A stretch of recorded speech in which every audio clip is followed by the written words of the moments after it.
বাংলাদেশের সংবিধান আমাদের রাষ্ট্রের সর্বোচ্চ আইন। এই বিশাল দলিলে মোট ১৫৩টি অনুচ্ছেদ রয়েছে, যা ১১টি সুনির্দিষ্ট ভাগে বা অধ্যায়ে বিভক্ত।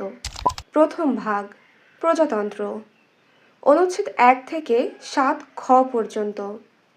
এখানে রাষ্ট্রের নাম, সীমানা ও সংবিধানের প্রাধান্য নিয়ে আলোচনা করা হয়েছে।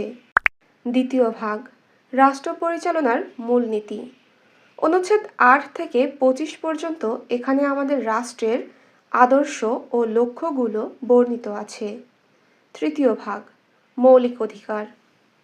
তৃতীয় ভাগ, অনুচ্ছেদ ২৬ থেকে ৪৭ পর্যন্ত।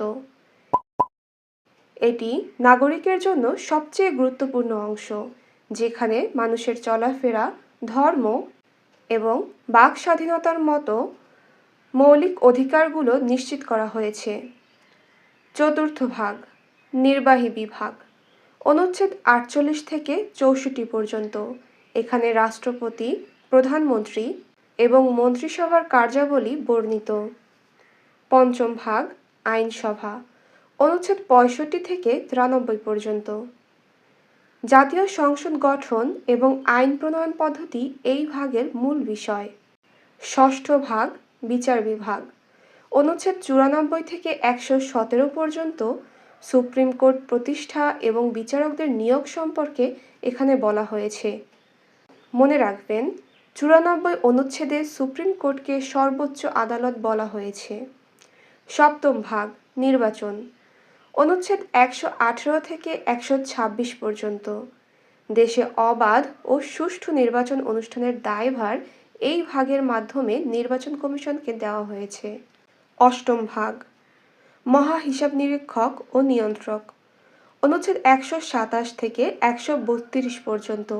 রাষ্ট্রের অর্থের সঠিক হিসাব রাখার বিষয়টি এখানে নিশ্চিত করা হয়।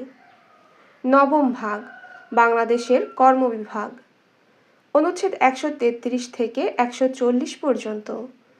বিসিএস সহ সরকারি চাকুরির নিয়োগ ও পাবলিক সার্ভিস কমিশন সংক্রান্ত নিয়ম এখানে বর্ণিত।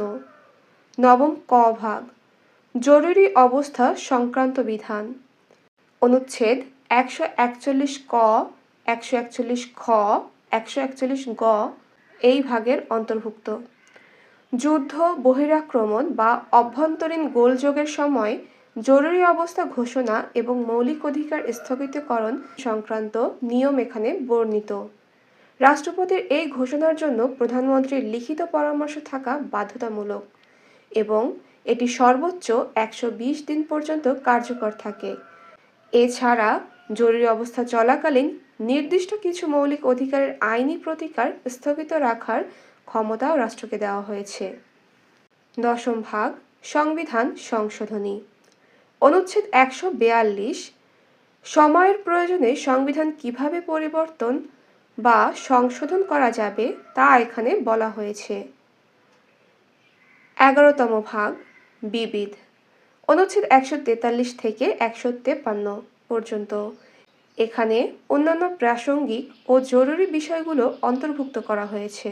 এই ১১টি ভাগ মিলেই তৈরি হয়েছে আমাদের পবিত্র সংবিধান। দেশের সচেতন নাগরিক হিসাবে এই নিয়মগুলো জানা আমাদের প্রত্যেকের দায়িত্ব। ধন্যবাদ। সবশেষে আপনাদের জন্য একটি প্রশ্ন, সুপ্রিম জুডিশিয়াল কাউন্সিলের চেয়ারম্যান কে?